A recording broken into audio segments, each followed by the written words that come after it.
AP 世界物業顧問特約世界樓巡禮，為你搜羅全球物業之最。世界樓巡禮，主持魏美珍、莫佩文。大家好，時間又嚟到星期六嘅晏晝12點新聞及天氣消息之後，直播室咧繼續有魏美珍啦，同埋莫佩文嘅。Michelle 啊，呢個禮拜你仲有冇買六合彩咧？冇啦，死心啦！真係死心。係啊，中咗都冇乜用啊，買唔到樓嘛？你話？唔係嘅，我哋講外國樓都買到嘅，2000幾萬嘛。但係中咗都唔係有錢人，我想做有錢人。有錢人嘅定義，你覺得係幾多錢先叫有錢人啊？以前百萬富翁都叫有錢人啦。而家千萬富翁得唔得咧？而家千萬都係問水，都係買唔到香港樓啲豪宅啊。係，咁即係要億萬富翁噶啦。億萬富翁冇錯，咁啊要重新定義啦。有錢人嘅定義咧，我哋今日有個機構咧就同我哋定義咗，係3000萬美金或以上嘅嗰啲先至叫有錢人。咁即係大概香港2億3000萬或以上就叫做超級富豪啦。冇錯，咁但係多唔多咧？其實都 OK 多嘅喎。香港咧原來係最多富豪嘅亞洲城市嚟㗎，總共咧係有3850個香港富豪㗎。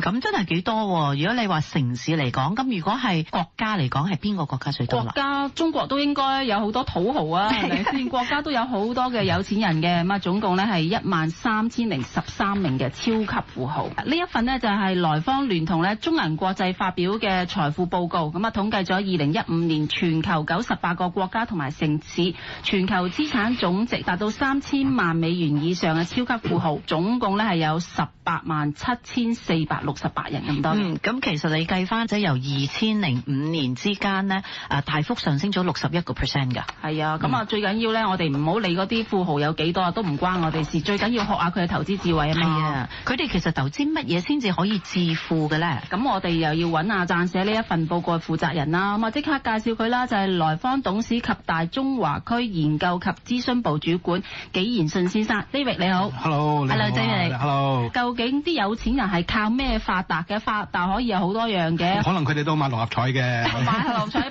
一夜暴富啦，又或者係靠自己投資啦。睇唔睇到佢哋點樣發達咧？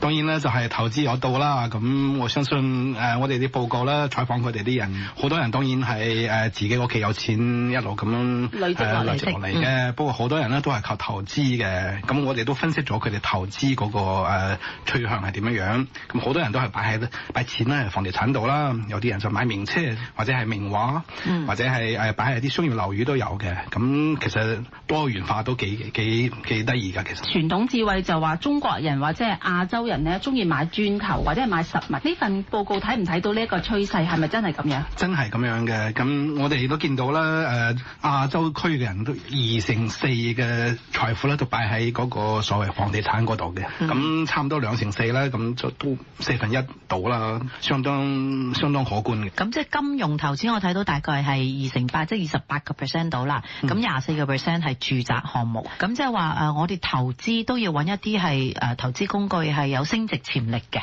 咁即係呢班有錢人啦，好多都係金融投資同埋住宅物業。第三就係19% 嘅個人生意係嘛？當然啦，今年都見到啲買股票嘅人咧，就係少少損失嘅。咁其實嗰個你頭先講3800幾人咧，其實比舊年係少咗啲嘅。舊年有4000幾人嘅。我又想問翻咧，佢哋嘅資產有1/4投注喺磚頭嗰度啦。呢一個比例咧，會唔會同經濟嘅變化有關係㗎？會唔會係好危險嘅時候，佢哋即係個安全意識越低咧，就買磚頭嘅機會會多啲咧？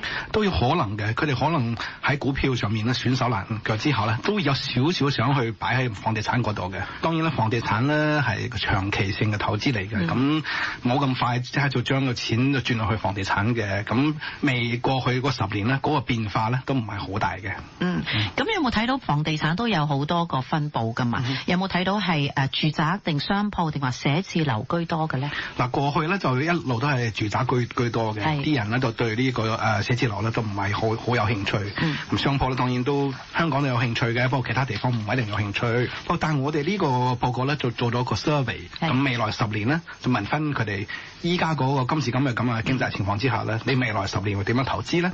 咁我哋見到好多人竟然有40%嘅人話會擺喺 office 即係寫字樓嗰度。當然6/9仲係要擺喺住宅嗰度嘅，不過40%人多咗40%人，咁都幾可觀嘅。除咗呢個投投資嘅分類有變化之外咧，會唔會見到投資嘅地方都會有唔同咧？佢住宅其實都可能係自己本身居住嘅地方之外，海外物業嘅投資比例又有幾高咧？相當高嘅。一方面咧就好多呢啲有錢人嘅仔女上去讀書嘅，咁英美呢啲澳洲呢啲國家都係好吸引啲錢去嘅。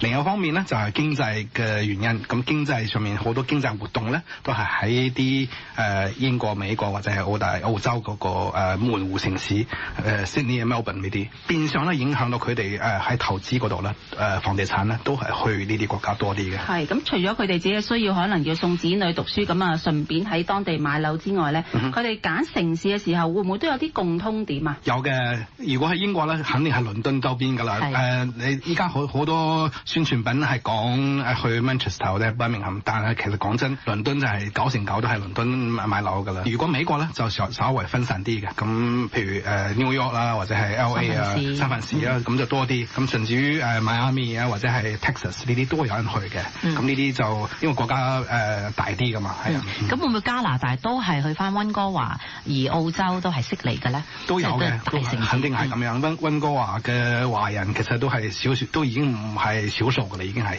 咁你去到嗰度咧 ，Richmond 呢啲地方，通街都係中國人咁。係咪佢哋都係會係集中睇翻啲一線城市或者係國際知名嘅大城市？係㗎，因為咧首先咧就有 airline 啦，咁一定要去到 airline 先得㗎。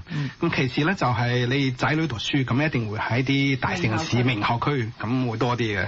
另外咧就你如果自己做生意嘅，咁你去到二線城市咧，嗰個生意嗰個範疇咧就少啲，選擇到嘅物業就少啲可以買，咁樣一線城市肯定受歡迎多啲嘅。咁我見你報告咧都有一個國際豪宅指標啊，即係譬如喺按年咧喺舊年2014年第四季至到2015年第四季，最升幅最強勁嘅city 啦，講城市就係溫哥華24.5%，咁第二係悉尼14.8%，同上海就係第三位14.1%。咁你覺得呢啲佢哋咁多個國家在之中有咁多個城市係比較受歡迎嘅原因係咩？嗱，其實大家受歡迎嘅原因係唔同嘅。咁溫哥華又係個移民城市啦，咁傳統嚟講咧，一定係受人歡迎嘅。加拿大方面咧，就移民嗰度咧，相對嚟講都容易啲嘅。雖然最近有收緊啦嚇，咁悉尼都係咁樣嘅。咁嗱，中國大陸依家同澳洲個關係咧就 OK 嘅，咁好多大陸人都諗住去澳洲投資或者係居住啦。咁悉尼當然受歡迎啦。咁上海當然咧就係國內嘅樓市嘅問題啦。咁可能呢個咧就嗰個動力咧就來自其他嘅方面，即係唔係移民啦。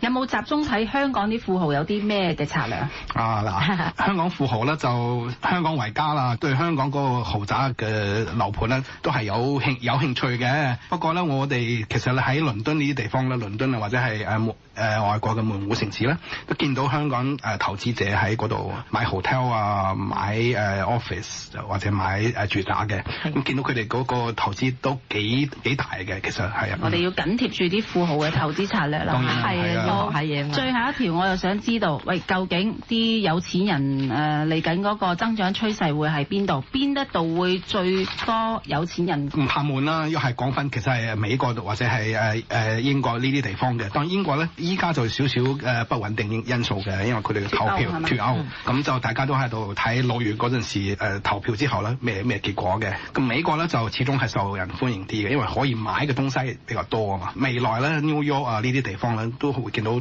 好多嘅富豪嘅。我哋嗰個 survey 咧都見到美國嗰個總人數咧未來10年都係最多。係咪因為睇到美國經濟復甦啊？嗱，依家係復甦啦。咁當然美國依家都係選舉年啦，唔知 Donald Trump 上台之後政策會唔會變化嚇？從依家嚟睇咧就 OK 嘅，嗰個前景就相對嚟講比其他西方國家都 OK 啲嘅。咁 David， 我睇到你啲報告咧，未來10年嚟你哋嘅預計咧，其實中國內地嘅人數都增加得幾多嘅，有增加成75%，由13,000咧至到2萬幾人嘅噃。係啊，中國經濟咧，我哋雖然話調整緊啊，但係咧就嗰個製造財富嗰個速度咧都幾快嘅。房地產啦，或者係啲發現咗新嘅資源啊，製造財富嘅方法咧，都係有喺度嘅。從呢個比例嚟講咧，中國國應該都係全世界增長比較快嘅國家之一㗎啦，係啊。咁 Michelle，我哋講多一個數據啊，就係我哋身處嘅香港啦。